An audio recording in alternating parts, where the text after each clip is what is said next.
Chiamo Walking Nose e sto andando ad attraversare le Canarie a piedi e questo sono io che sto andando all'aeroporto, ma come vedete dalla mia faccia c'ho addosso lo scazzo, la mattina era partita malissimo. Ho la pessima abitudine di fare sempre lo zaino all'ultimo e anche quella mattina non era stata da meno. Ho impacchettato tutto quanto di fretta insieme alla mia ansia di prendere un aereo dopo quasi 2 anni dall'ultima volta. E invece di andare direttamente all'aeroporto sono dovuto andare ad Alberto. I giorni prima della partenza sono stati frenetici e nel casino ho spedito il cavalletto di cui avevo bisogno per questo viaggio a casa di Alberto a Bologna. E quindi eccomi qua mentre imbozzolavo il mio zaino con la voglia di vivere sotto le scarpe che mi accingevo a prendere un volo di 4 ore che avrei passato a ripassare tutto quanto l'itinerario che avrei percorso in quei prossimi giorni. Per non farmi mancare niente il mio cervello si era dimenticato di prenotare dove dormire, quindi se non ci fosse stato Pietro io sarei rimasto a dormire per strada.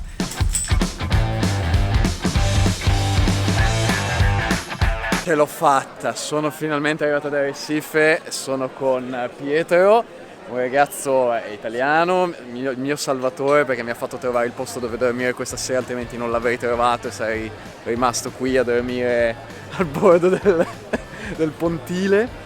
E adesso stiamo cercando un bel posticino dove andare a mangiare. Una cosa sicuramente l'ho capita dopo 2 cammini di Santiago, ovvero che per trovare un bar buono bisogna trovare un bar, punto. La puzza di fritto deve entrarti nelle ossa e non abbandonarti per una settimana e ai tavoli ci devono essere sedute persone incredibilmente pronte ad importunarti. Todo marisco, gamba, calamare, atún, papa, todo. Incredibile! Canaria! E dopo la cena untissima insieme a Pietro e un gelato da 3 euro era ora di andare a letto perché la mattina dopo saremmo partiti.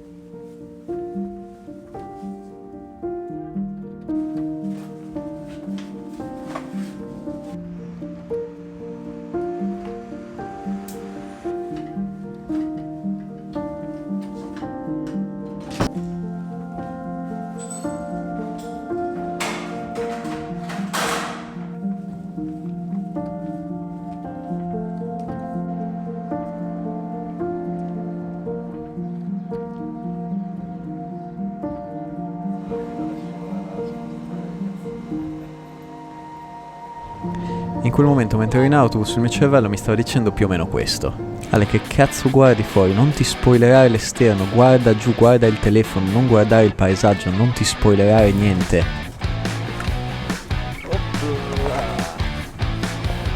Zola! Ehi, io e Pietro ci salutiamo, grazie Pietro per tutto il supporto e buon GR131 e adesso vado a comprare un sacco di robe che mi sono dimenticato e basta. Dai, questa è la partenza del cammino naturale, è un po' così, sbiadita, un po' underwhelming, cammino naturale a Lanzarote, sentiero 131, speriamo che il trekking sia meglio.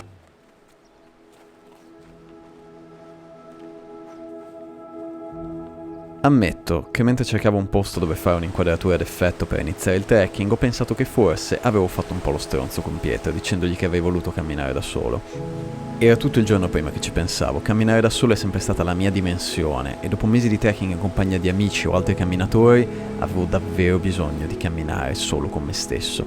E così sono partito, senza sapere davvero se fossi ancora in grado di camminare stando da solo.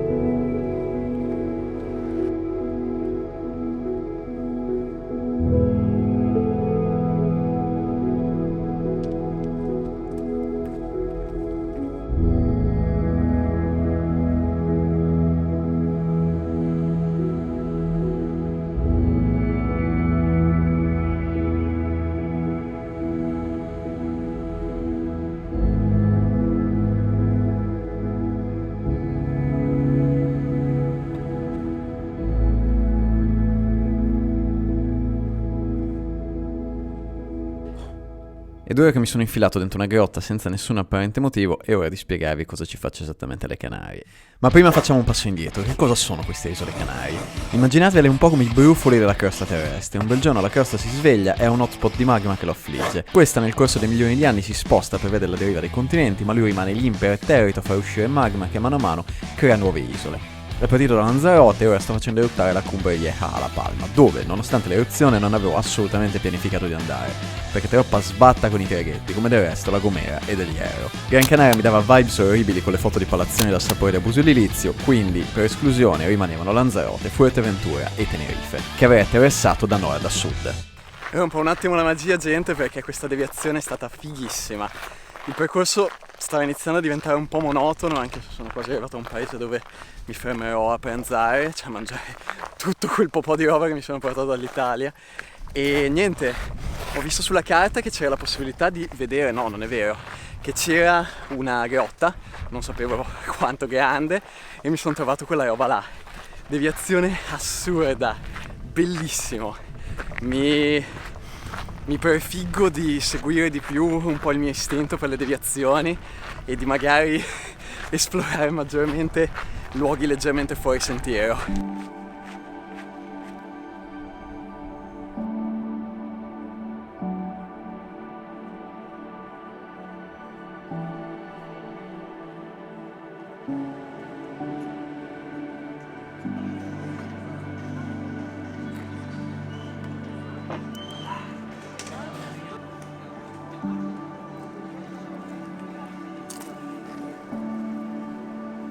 Dopo questa pausa pranzo incredibile, 11 euro per tutta quella roba, ragazzi, allucinante.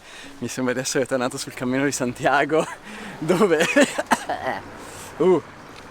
praticamente pranzavo con pochissimo e mangiavo come un bufalo. Teguise sono 11 km. Io spero di poter riuscire ad andare leggermente oltre Teguise e riuscire ad accamparmi in tenda a metà strada tra Teguise e San Bartolomé. San Bartolomé sono 22 km, adesso sono quasi le 2, fra buio fra un po' 4-5 ore, 4 ore e mezza, quindi la vedo dura riuscire ad arrivare a San Bartolomé. Io cammino finché riesco. Mi sono dimenticato di dirvi che qua non c'è acqua, non ci sono fontane, non c'è niente, quindi ho comprato un mezzo litro d'acqua nel supermercatino lì di fianco al bar dove ho mangiato. Bisogna purtroppo appoggiarsi a bar e supermercati per l'acqua, non c'è via d'uscita. Alcuni dicono che l'acqua dei rubinetti non è potabile, altri dicono che è potabile. Io l'ho provata a filtrare, ha un sapore un po' e quindi mi toccherà comprare acqua finché magari non arriverò su un'isola in cui c'è più disponibilità di acqua.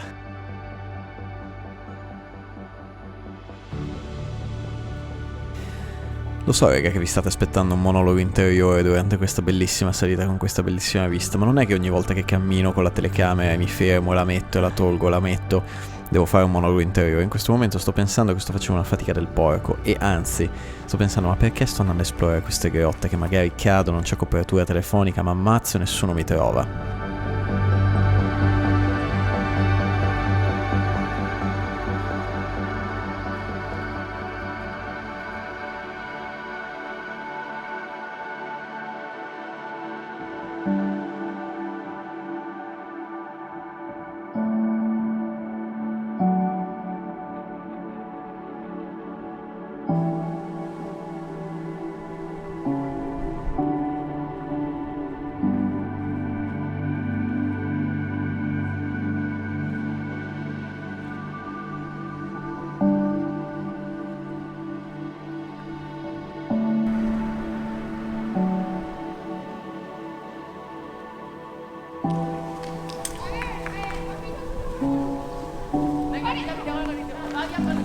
La giornata, gente, volge al termine, il sole sta tramontando e ho macinato 26 o forse quasi 27 km.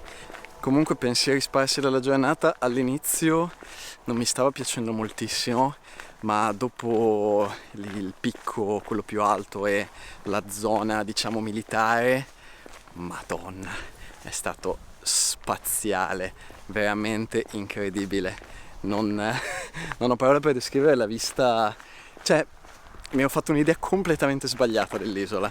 Dal punto di vista orografico, vederlo dal vivo fa totalmente un altro effetto. Ed è stupendo vedere come tutta questa roccia vulcanica si intrecci e formi queste caverne pazzesche. Salutiamo gli ultimi raggi di sole di oggi. Ciao sole, ciao ciao. Allora gente, ho deciso che mi metto qui, purtroppo non è nascostissimo questo posto. Ci sono tipo 5 metri di strada dove una macchina può vedermi, ma non penso, cioè non riesco a pensare ad altri posti migliori di questo. Luce della luna. Pensavo di non montare il tarp, ma sta cadendo dell'umidità, quindi mi sa che mi tocca rimontarlo, perdere un po' di effetto stealth. Ho fatto la cacca, ovviamente ho fatto un buco, l'ho coperta e ho fatto il bidet, quindi devastante. Sono nuovo in pratica e poi magno, non vedo l'ora di mangiare, ma prima monto il tarp. E raga, c'è davvero una luce della luna incazzatissima.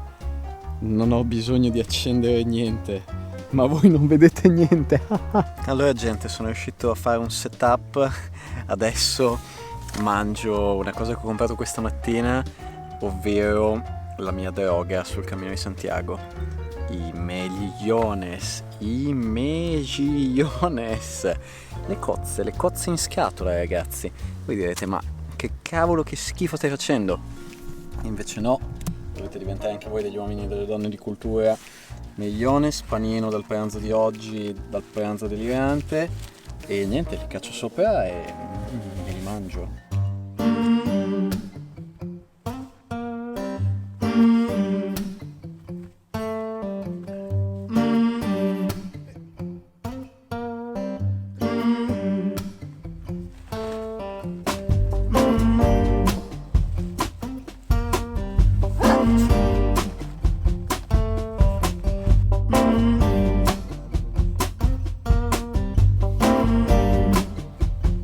E mentre mangiavo un tubo intero di biscotti non riuscivo a non pensare al fatto che quella notte avevo sudato come un disgraziato e che c'era stata un'umidità pazzesca, e se non bastasse ero 6 km indietro rispetto ai miei piani.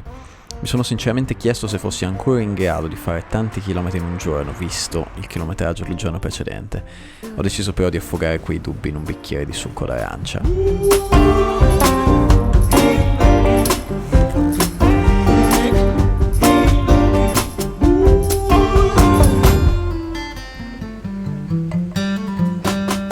Il sole ciocca fortissimo, mi sono incremato tutto e adesso vedo di lasciare San Bartolomè perché ho fatto anche troppa pausa, però ho sbrigato un po' di cose anche al telefono che dovevo fare per lavoro, quindi ottimo, pausa estremamente produttiva, estremamente rinfrancante. Mi sono anche dato una lavata in bagno che puzzo come una capra.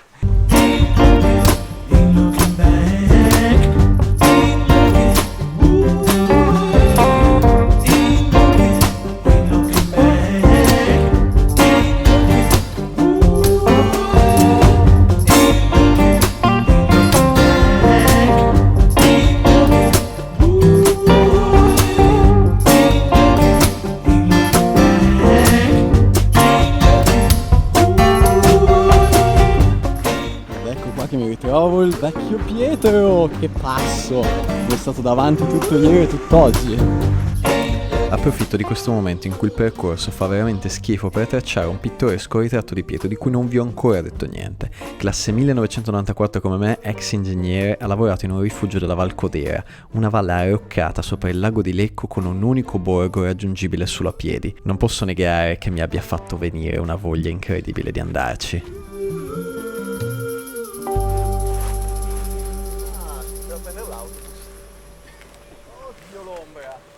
Mi spiace ragazzi, ma il picco della performance ha questa forma qui, come il pirata in salita adesso, ultima salita della giornata probabilmente. Andiamo a vedere i campi di viti nel terreno vulcanico. Io e Pietro ci siamo ancora una volta salutati. Pietro andava veramente fortissimo, un po' troppo forte per i miei standard, dato che devo fare video e... mi sentivo un dolorino strano al piede e quindi ho deciso di rallentare un filo, dato che davanti a me ci sono altri 11 giorni di cammino. E niente, Pietro è andato leggermente avanti, probabilmente ci rincontreremo domani. Wow, gente, che bello!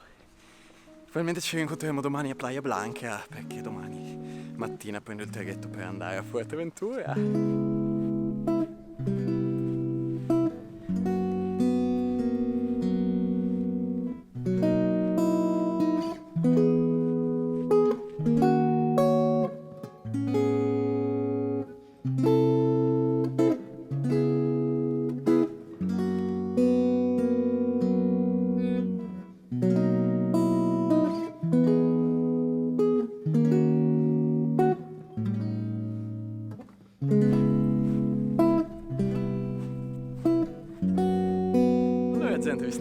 scoprendo questa vigna un po' inusuale.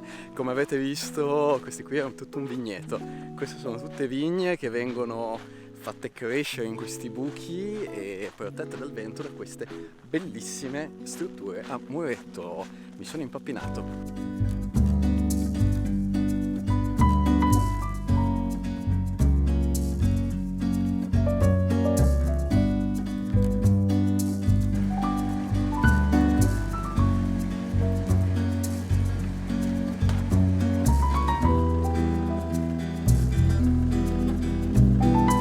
Non sarebbe un trekking pazzo senza un po' di camminata su asfalto su strada statale! E questo mi consente di arrivare a Yaiza un filino più velocemente per fare un filo di spesuccia e riuscire ad andare in uno spot che ho visto sulla carta che non è proprio sul percorso. Il percorso affianca la strada, non mi piaceva l'idea, quindi faremo questo esperimento. Gente, in realtà sono combattuto, perché la valle in cui vorrei andare a dormire è quella là, ma non si vede il tramonto, mentre invece se faccio il percorso giusto originale probabilmente mi vedo il tramonto sull'oceano. Yes! Ah sì! A quanto pare sono stato premiato.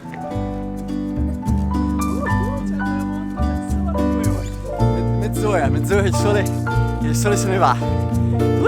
Vittoria!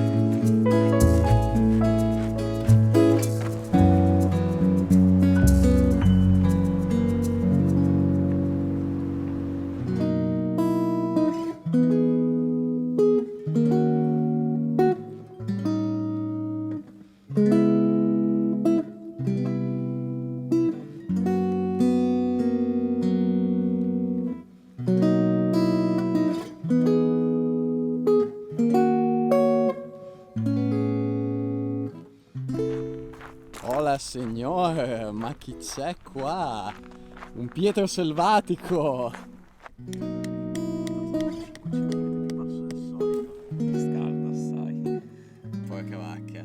Beh, però ci sono certe stufe che... Oh, alla fine gente, va sempre così. Parti che vuoi stare da solo, cammini da solo, ti ribecchi, ti saluti e poi quando ti ritrovi ti riempi sempre di emozioni. A volte sapere che anche solo a qualche chilometro di distanza c'è qualcuno che sta vedendo quello che hai visto tu rende tutto il cammino più bello. Come ritrovarsi la sera per mangiare insieme e far sentire meno sole le nostre tende sotto il cielo stellato.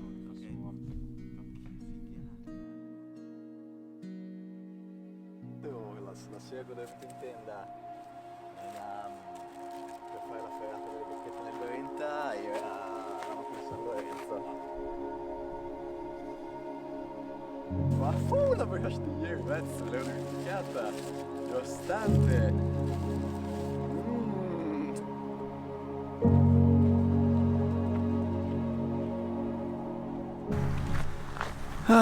Buongiorno camminatori.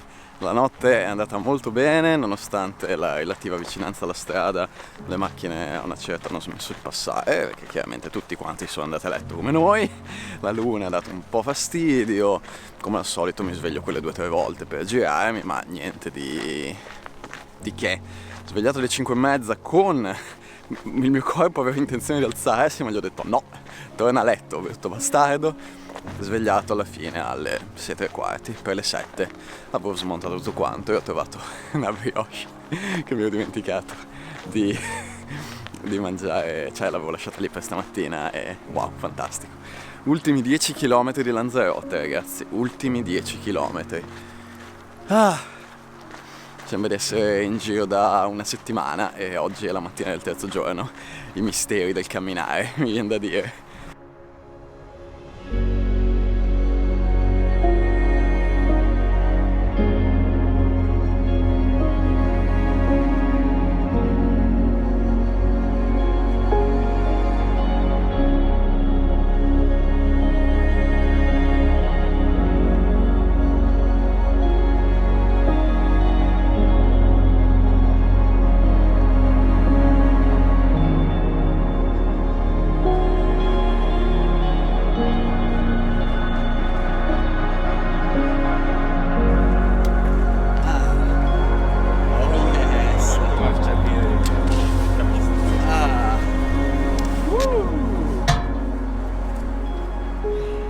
siamo arrivati a Playa Blanca, o almeno la periferia di Playa Blanca. Arrivo a Playa Blanca, yes! Siamo arrivati a Playa Blanca, la rotonda di Playa Blanca. Che brutto arrivare nei paesi così trafficati, così un po' turistici, fa un po' schifello.